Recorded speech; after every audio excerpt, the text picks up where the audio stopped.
الأوروبي وفريق القرن العالمي. وأيضا تاريخ الأهلي يقول أنه فاز على أندية كبيرة ولها شأن كبير، أذكر منها طبعا عندما فاز بنفيكا البرتغالي ببطولة أندية أوروبا في الستينيات عام 62 63. بعد ذلك طبعا الأهلي فاز عليه 3-2، والأهلي أيضا سبقا فاز يمكن في الثمانينات على بايرن ميونخ، وأيضا تعادل مع مونشنغلادباخ في السبعينيات. إذا الأهلي يعني فريق له دائما نتائج ممتازة مع كبار الكرة العالمية، وهو أيضا واحد من كبار الكرة العالمية، نقول ذلك دون مبالغة أبدا.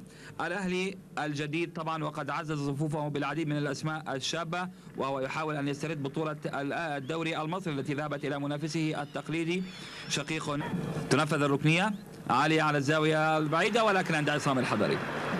التشكيلة الأنغولية فريق عصام الحضري واحد في الأهلي، 23 أبو المجد، رقم 6 وائل جمعة، أو آسف 26 وائل جمعة، رقم 7 شادي محمد. هذه كرة طويلة، هدف هدف هدف هدف هدف هدف، كرة طويلة، ومن الذي استغلها على ما يبدو اللاعب علاء إبراهيم رقم 17. علاء إبراهيم يستغل هذه الفجوة والثغر، حقيقة يعني نقول خطأ، كان خطأ قاتل، كان خطأ قاتل ما بين ناندو الحارس الأنغولي ومدافعين، واستغل ذلك ببراعة غير عادية علاء إبراهيم، وسجل هذا الهدف المبكر جدا جدا بعد انقضاء 5 دقائق على بداية هذه المباراة. هاي الكرة طويلة ملعوبة لعلاء إبراهيم، نعم، ولكن لاحظوا المدافع أقرب.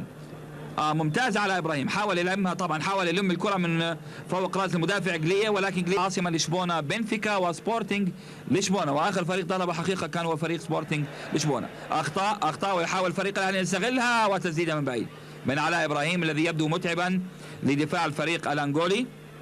الأهلي 1 المغربي.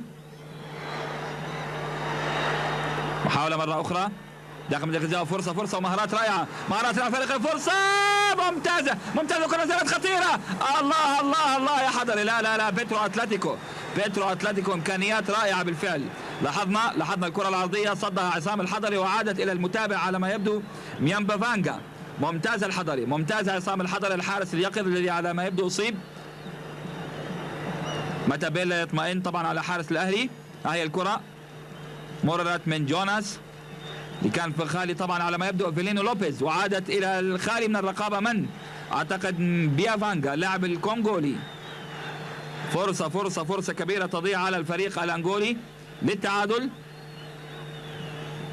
وحقيقه الفريق الانغولي على ارضه وبين جمهوره لا يريد ان يبدا البطوله بخساره، لكنه فوجئ بهذا الهدف غير المتوقع في بدايه المباراة. بيترو اتلتيكو 22 لاما، جافارو 16، كاريوكو 20، جيلبرتو 21، وهذه كره عاليه داخل منطقه الجزاء بالراس. الله يا حضري ما اروعك هذا اليوم. لكن حقيقه فريق بيترو اتلتيكو قادر على الوصول.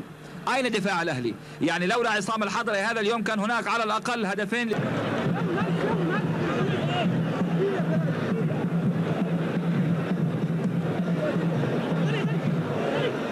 هذه كرة محاولة من اليمين ممتازة، تقدم عن طريق اللاعب رقم 19 حسام، يرفع كرة، اجمل هذا الهدف، قنبلة رأسية لا ترى، وهدف أهلاوي ثاني هذه المرة براس اللاعب ساندي. رائع هذا الهدف الملعوب. إذا كان الهدف الأول هفة فهذا الهدف رائع، كرة عرضية من اليمين بمجهود رائع من حسام غالي دخل من اليمين وارتقى على رأس ساندي، على رأس اللاعب النيجيري ساندي، اللاعب الذي هز شباك ريال مدريد ها هو يهز شباك بيترو أتلتيكو.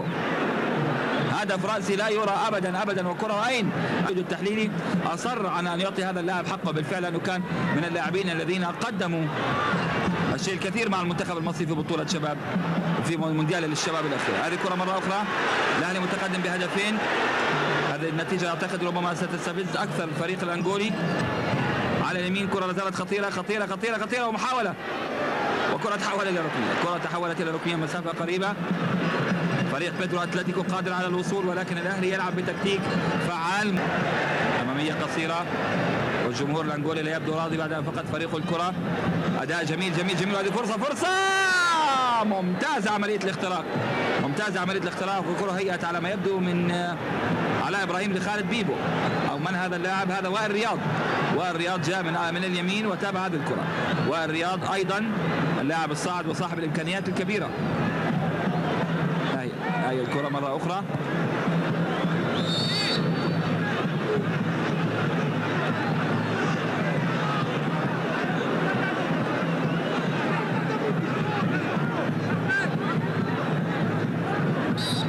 كبيرة كبيرة لفريق الأهلي. يا زيكو قدم ولو يعني حاجات أبسط من البساطة عن زيكو الأسطورة. سميت نفسك زيكو، يجب أن تحمل أمانة هذا الاسم. وفرصة لبيترو أتلتيكو، فرصة لبيترو أتلتيكو. تصل ممتازة، مرور من الدفاع، خطيرة الكرة، وعلاء إبراهيم. علاء إبراهيم وجد نفسه طبعا مواجه للمرمى بخطأ من المدافع. مرة أخرى علاء إبراهيم يستثمر هذا الخطأ الدفاعي، ولكن كرة بجوار أوفر.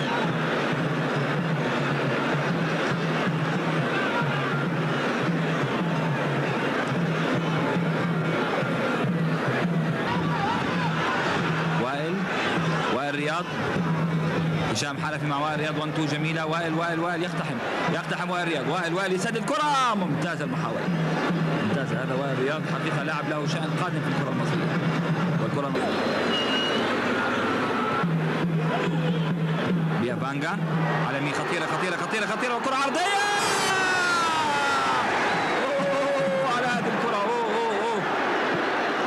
الجمهور الانغولي وقف على انها هدف، وهو مفروض هدف حقيقه، مفروض هدف. الكره عرضيه من اليمين، اختراق رائع وبالراس، لكن بالعارضه شاهدنا طبعا اللاعب دخل على الكره بمقدمه راس ولعبها، يعني ركز على ان الكره تصطدم بالارض لو كان اتجاه راس.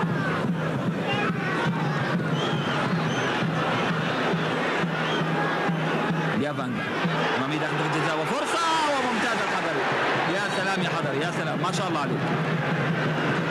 رائع الحضري بالفعل، ولكن على ما يبدو كانت هناك رايه. هل كان هناك تسلل؟ يبدو كان هناك تسلل على فريق بيترو أتلتيكو، اذا الكره ليست ركنيه. لكن ممتاز عصام الحضري يقف. عادي ما يضغطش هنا، يضغط في نص ملعبنا بس. عادي ما يضغطش هنا، يضغط في نص ملعبنا. جوليوس بيرجر النيجيري، وهذه الكره عاليه داخل منطقه الجزاء، وعصام الحضري ذهب بالمرصاد.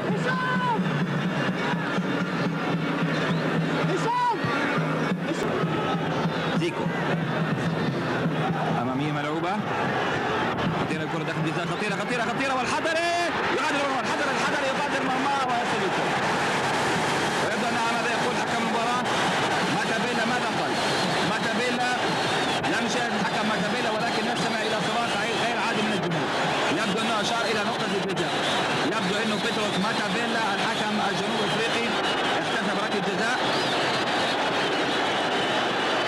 هاي الكره مره اخرى، اللاعب رقم 18 فيليني لوبيز، داخل الحضري، اشترك معه وتسبب باسقاط. اعتقد بهذا وضحت يمكن طبعا قرار صائب من حكم المباراه. بالفعل اللاعب مندفع، والحضري طبعا تسبب باسقاطه، اذا هي ركله جزاء للفريق الانغولي، ركله جزاء.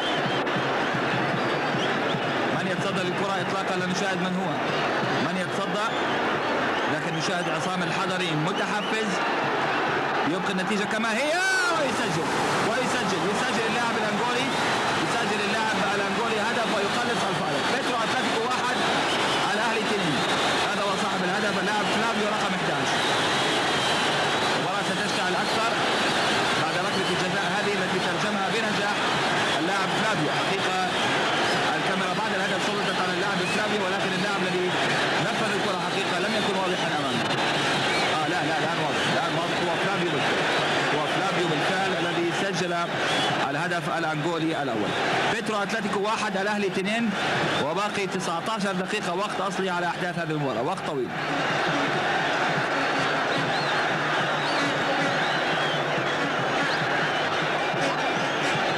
فلافيو سجل الهدف ثم اتجه الى قائد الفريق.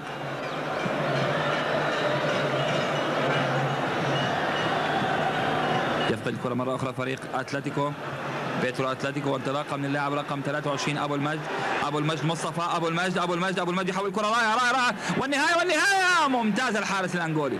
لكن ابو المجد والله عامل مشوار رائع، عامل مجهود رائع بالفعل، وتقدم من منتصف الملعب وعكس كره على علاء ابراهيم، لكن حارس المرمى ناندو ايضا تدخل وانقذ هدف مؤكد. اخطر هجمه اهلاويه بالشوط، هذه خارج منطقه الجزاء. زيكو، لا تركها زيكو اعتقد للاعب فلافيو، لا بيافانجا الذي لعبها بيافانجا، هذا هو. لكن ممتاز الحضري، صاحي الحضري، ممتاز. وهذه كرة شتت خاطئة من اللاعب حسام غالي رأسية، والحضري يتابع الكرة. الحضري يتابع الكرة ويستلم.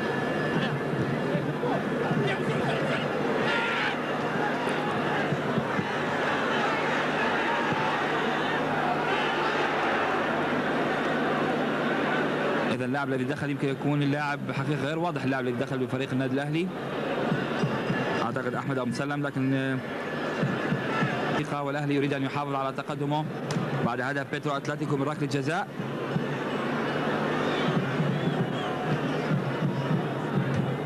كرة بالكعب جميلة، خطيرة خطيرة خطيرة، وفرصة فرصة، كرة بالكعب. ما أحلى هذه التمريرة، ما أحلى هذه التمريرة من فريق بيترو أتلتيكو.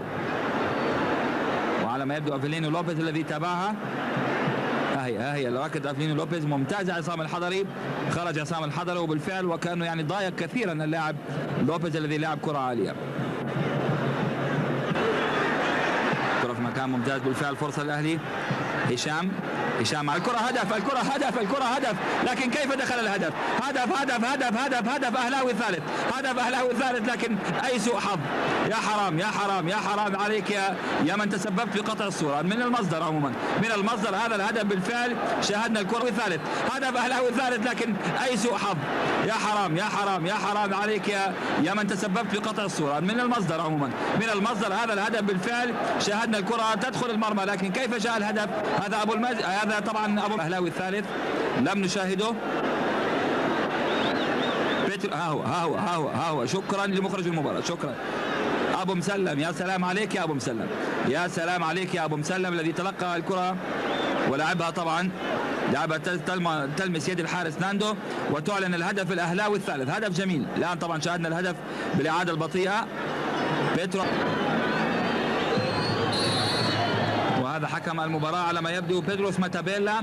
إذن حتى 3 دقائق على ما يبدو لم تصل نهايتها حسب الوقت الذي أمامنا، لكن أعتقد النتيجة محسومة وواضحة وصريحة، فالأهلي يستحق الفوز. بداية